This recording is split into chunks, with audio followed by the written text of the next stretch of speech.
பழனி முருகன் கோவிலில் சுவாமி தரிசனம் செய்து பின் புலிப்பாணி ஆசிரமத்தில் வழிபாடு செய்துவிட்டு வெளியே வந்த விசிக தலைவர் திருமாவளவனை சாலையோர வியாபாரிகள் சூழ்ந்து கொண்டு தங்களது வாழ்வாதாரம் பாதிக்கப்பட்டுள்ளதாக கோரிக்கை விடுத்த நிலையில் உடனடியாக நடவடிக்கை எடுப்பதாக அவர் கூறி சென்றிருக்கிறார். அது தொடர்பான காட்சிகளை தற்போது பார்க்கலாம்.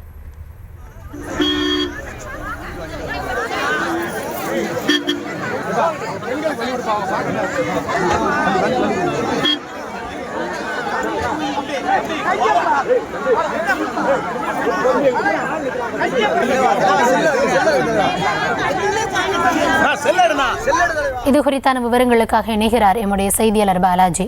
பாலாஜி, வணக்கம். என்ன நடந்தது? வியாபாரிகள் தரப்பிலிருந்து என்னென்ன கோரிக்கைகள் முன்வைக்கப்பட்டன? அதற்கு திருமாவர்கள் என்ன பதிலளித்தார்? இது குறித்த விரிவான விவரங்களை வழங்கலாம். வணக்கம் கௌதமி. பழனியில் விடுதலை சிறுத்தைகள் கட்சி தலைவர் தொல் திருமாவளவன் கட்சி கொடியேற்றும் விழா உள்ளிட்ட பல்வேறு நிகழ்ச்சியில் கலந்து கொள்வதற்காக பழனி வருகை தந்துள்ளார். முன்னதாக பழனி முருகன் கோவிலுக்கு சாமி தரிசனம் சென்ற திருமாவளவன் அவர்கள் இன்று காலை கோவில் நிர்வாகம் சார்பில் வரவேற்று சாமி தரிசனம் செய்ய ஏற்பாடு செய்து மின்னிலுவை ரயில்வையாக மலைக்கோவிலுக்கு சென்று சாமி தரிசனம் செய்தார். அவருக்கு கோவில் நிர்வாகம் சார்பில் பிரசாதங்கள் வழங்கப்பட்டது. பின்னர் படிப்பாதை வழியாக மலை மீது நடந்தே கீழே இறங்கி வந்தால் அதனைத் தொடர்ந்து மலை அடிவாரத்தில் உள்ள புலிப்பாணி ஆசிரமத்திற்கு சென்று தொட்டுச்சி அம்மன் மற்றும் புலிப்பாணி ஜீவசமாதியில் வழங்கினார்.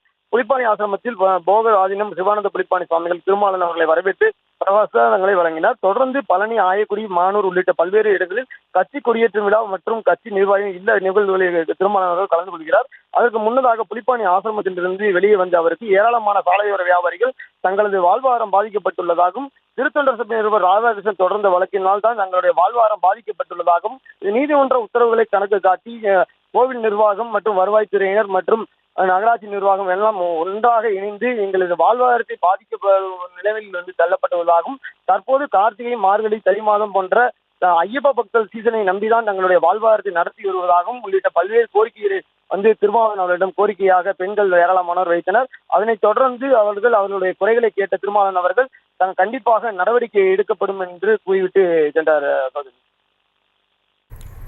தற்போது விவரங்களுக்கு நன்றி பாலாஜி.